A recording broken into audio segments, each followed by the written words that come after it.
nilai KBM pada hari ini, alangkah baiknya kita berdoa terlebih dahulu. Ya Tuhan, berkatilah KBM pada hari ini ya Tuhan. Semoga KBM pada hari ini bisa berjalan dengan lancar. Berkatilah juga Ibu Yuni yang mengajari kami. Dan juga berkatilah kami.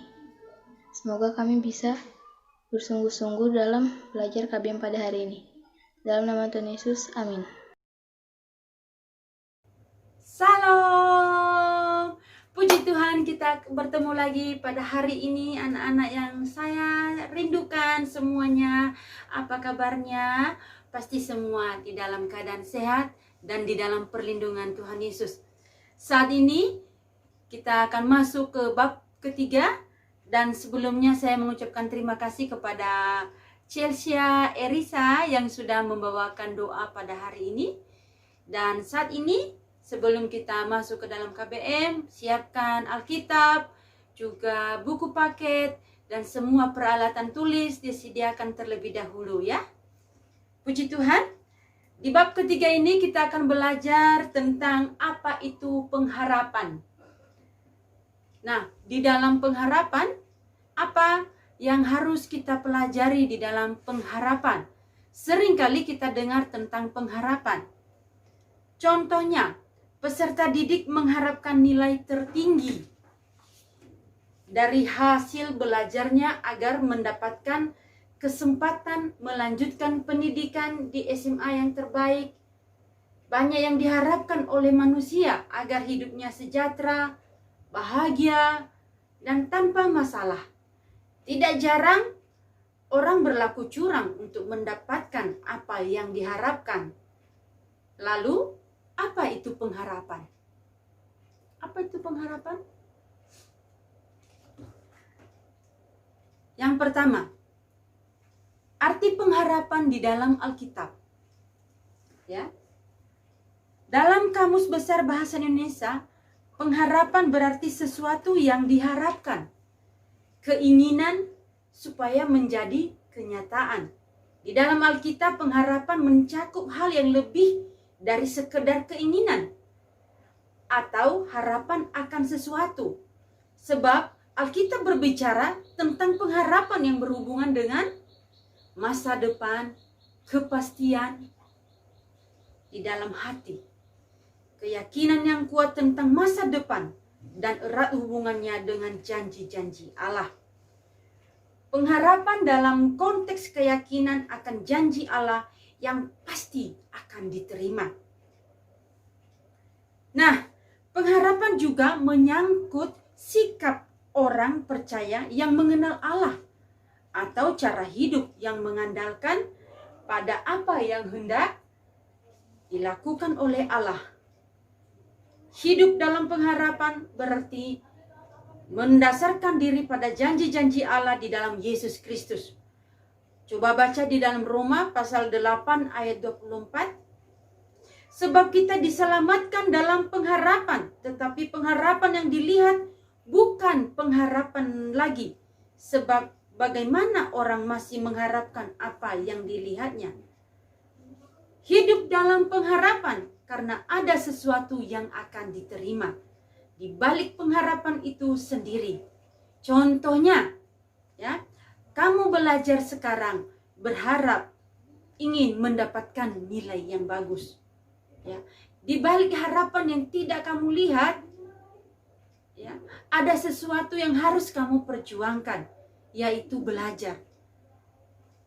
Selanjutnya, nomor 2 yang harus kita lihat di dalam pengharapan itu adalah sauh yang kuat. Semua orang memiliki harapan.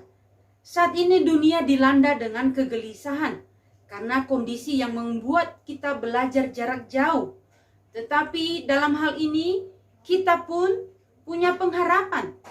Berharap setelah corona kita bisa sekolah seperti dulu lagi.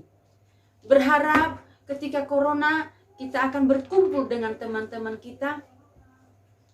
Nah, begitu juga keadaan orang sakit. Harapannya adalah ingin sembuh. Contohnya, di dalam Alkitab Raja Hizkia, 2 Raja-Raja pasal 20 ayat 3.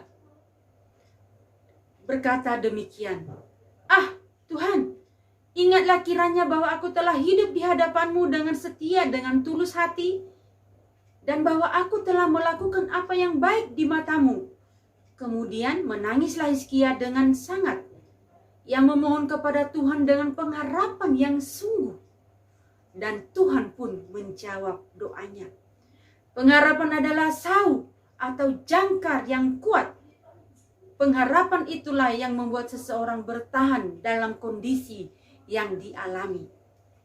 Nah, yang ketiga yang perlu kita pelajari di bab ketiga ini adalah selalu ada jalan keluar.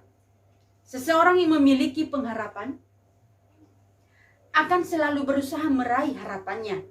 Makin besar pengharapannya, akan makin kuat juga ia mencari jalan keluar agar dapat melewati banyak masalah dan mendapatkan apa yang diinginkan.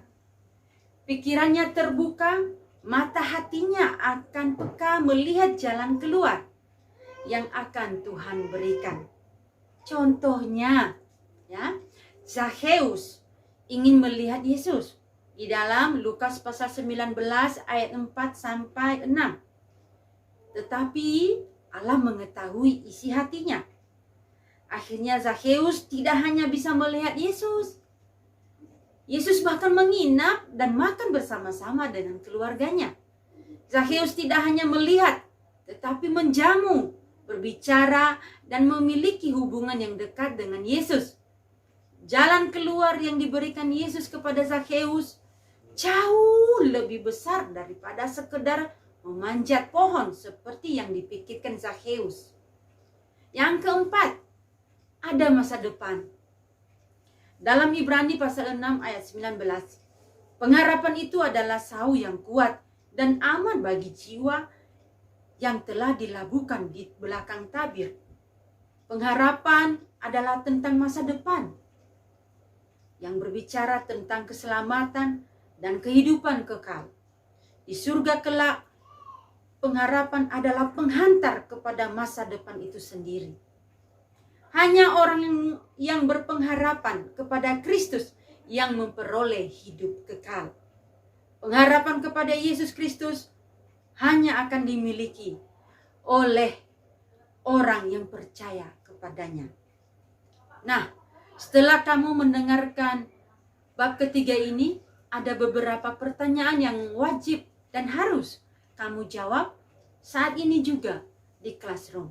Yang pertama, tuliskan 4 bagian yang kita bahas tentang pengharapan. Yang kedua, siapa saja tokoh Alkitab yang sudah menjadi contoh yang telah disebutkan tadi. Yang ketiga, bagaimana ciri-ciri orang yang berpengharapan. Yang keempat, tuliskan apa yang kamu harapkan. Hanya 2 kalimat saja. Tuhan Yesus memberkati. Silakan berdoa. Shalom semuanya, kita telah mengakhiri KBM kita pada hari ini. Mari kita berdoa. Terima kasih Tuhan Yesus, Kau telah memberkati KBM kita pada hari ini, Tuhan Yesus. Tuhan, berkatilah Bu Yuni, Tuhan, yang telah mengajar kami, Tuhan Yesus. Kau berkati Pemanahan dan juga Pak Jo, Tuhan. Berkati teman-teman kami yang lain, Tuhan Yesus. Tuhan, berkatilah belajar kami, Tuhan, di rumah, Tuhan Yesus. Sehingga Tuhan Yesus kami bisa berkumpul kembali, Tuhan Yesus, bisa KBM lagi seperti biasa, hanya di dalam nama Tuhan Yesus Kristus. Terima kasih Tuhan, berkatilah semuanya Tuhan, tutup bungkus kami semua Tuhan Yesus, hanya di dalam nama Tuhan Yesus Kristus. Haleluya, amin. Tuhan Yesus memberkati. Amin.